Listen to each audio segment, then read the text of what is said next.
Yusuf. Itu kan mimpi, enggak nyata nanti terakhirnya. Terakhirnya baca dalam surat Yusuf. Wa rafa'a abawahi 'alal arsy wa kharru lahu sujada. Nanti endingnya ceritanya Nabi Yusuf. Nabi Yusuf kemudian mengangkat ayahnya ke singgasana. Ketika diangkat ke singgasana, mereka semuanya langsung tersungkur sujud di hadapannya Nabi Yusuf. Nah, sekarang hukum sujud kepada makhluk di masa itu bagaimana? Ternyata enggak haram, apalagi musyrik, kan enggak kan? Haram saja enggak, apalagi musyrik. Nah, sekarang kalau enggak sampai sujud, hanya rendah-rendah gitu. Kadang kita nampak ada orang lewat depannya orang lain sujud rendah. Itu haram atau bagaimana? Sesaklek-sakleknya kitab Sulamut Taufik. Itu nanti mereka memutuskan saklek itu Sulamut Taufik.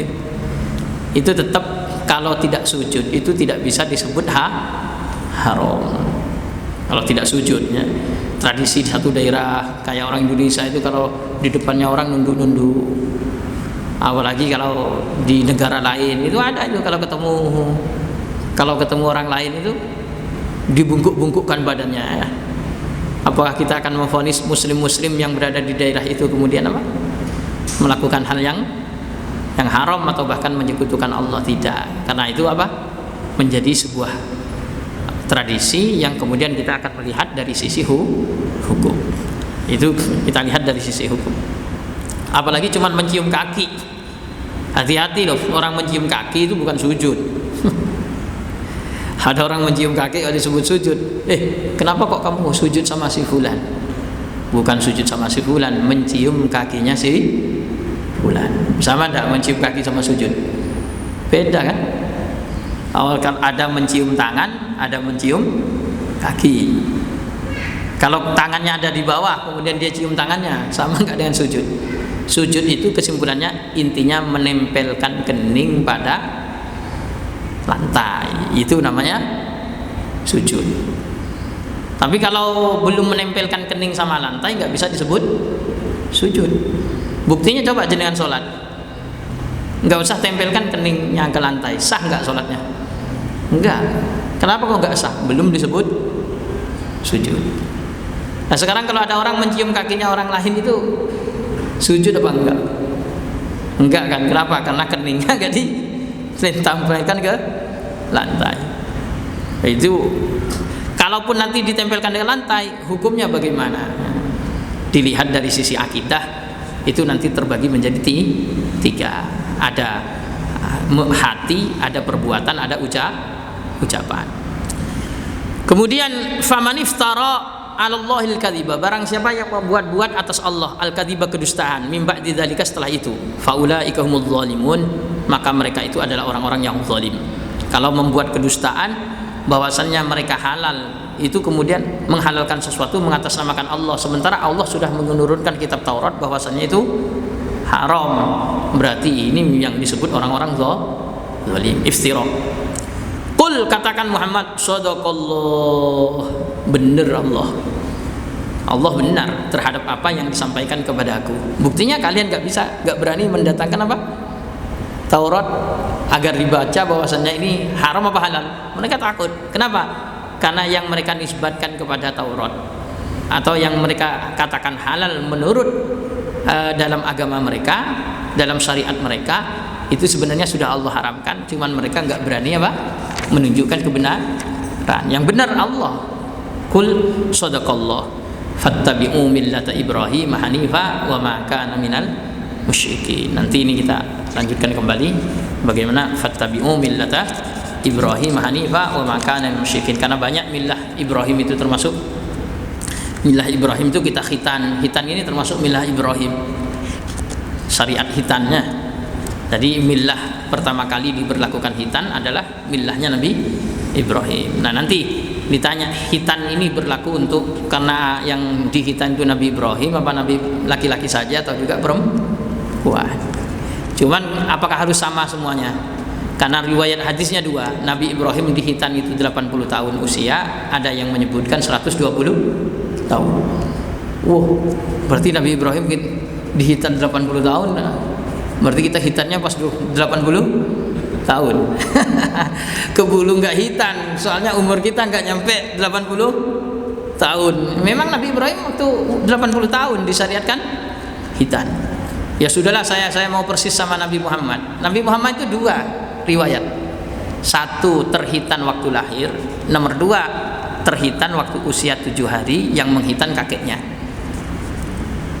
Jadi kalau kita ini mau betul-betul totalitas dalam sisi sunnah, satu waktu lahir sudah dalam keadaan dihitan nggak mungkin. Yang nomor dua, mungkin kalau kita mau melakukan apa? Usia 7 hari. Pakai riwayat Nabi Muhammad usia 7 hari dihitan oleh kakeknya. Ini kalau ingin persis total, nyatanya kita enggak kan? Hitan itu ada yang nengok nanti usia 7 tahun, bahkan 10 tahun, 11 tahun baru dihitan. Jadi belum totalitas. Belum apa? Totalitas dari sisi sunnah. Makanya untuk totalitas ini memang susah. Sholat tarawih aja kan kita ini makul ya, secara dalil itu nggak ada dalil yang lebih kuat sholat tarawih dari 20, nggak ada secara dalil. Tapi secara praktek, mau peserta yang 20 atau yang 8, itu mesti lebih enak yang 8. Apalagi kalau 8-nya cepat, lebih semangat. Apa kita ini tahu kenapa urus makhluk manusia ini kalau belum betul-betul khusyuk, itu urusan sama Allah itu mesti maunya yang paling sebentar. Ada orang sholat tarawih lama 1 jam, ada orang sholat tarawih 20 cuman 15 menit. Kalau 8 1 jam, jadi milih mana? 8 1 jam, 20 15. Ada 2 masjid. Itu akan berbicara dalil atau berbicara nyaman? Wah, kayaknya nyaman yang 15. Makanya gimana caranya naluri kita itu pasarnya begitu. Pasar ingin cepatnya, imamnya ngimbangi kebutuhan pasar. Oh, saya ini ada salah satu masjid bentuk apa? Saya imamnya ininya. Saya tawarkan, saya datangkan hafid untuk imamnya. Nah, saya kebetulan di masjid itu yang mendatangkan imamnya saya datangkan hafid. Hari pertama saya tawari, di sini ini 11 rakaat saja. Cuman karena ini hafid, saya buat 1 jam. 1 jam biar tiap malam hafal. Saya tawarkan dulu ke jemaah. Jemaahnya mau nggak? Nggak mau. Nggak, ini 8 rakaat, tapi 1 juz. Wah, lama lah Pak Ustaz. Ya yang biasa-biasa aja Ustaz, pendek-pendek. Sebenarnya bukan masalah dalil berarti. Masalahnya apa? Masalahnya kita ini suka yang lama apa suka yang sebentar. Karena kalau dari sisi dalil gak ada yang lebih kuat dari 20. Dan dari sisi sejarah, bukti sejarah sampai sekarang gak ada yang lebih dari 20. Buktinya itu kita tinggal nengok aja di Mekah, Madinah, bagaimana praktek menjalankan ibadah sholat tarawih. Dan sak lamanya juga kalau di situ sudah lama, sudah ini. Cuman ya tetap aja kita pakai cari dalil yang lebih ringan. Dan saya pun juga sama kok. Nyaman kalau saking biasanya 8 itu, kalau suruh 20 mikir. Biasanya sudah 8, sebentar lagi salam, ini kok masih sisa ya. Lebih banyak lah lagi. Akhirnya menjadi beban. Maka cari dalil pula pembenaran. Dalil pembenaran. Dalil pembenaran pakai dalil yang tidak sesuai, mesti tidak, kurang pas ya. Sampai di sini sudah jam 1. Jenengan kalau ada nanya satu pertanyaan yang nggak masuk kerja, kalau sudah nggak ada pertanyaan nggak apa-apa. Alhasil kesimpulannya apa? Semua jenis makanan itu dihalalkan kepada Bani Israel kecuali yang diharamkan oleh Nabi Yakub. Apa alasan diharamkan? Itu diantaranya karena waktu itu Nabi Yakub sakit.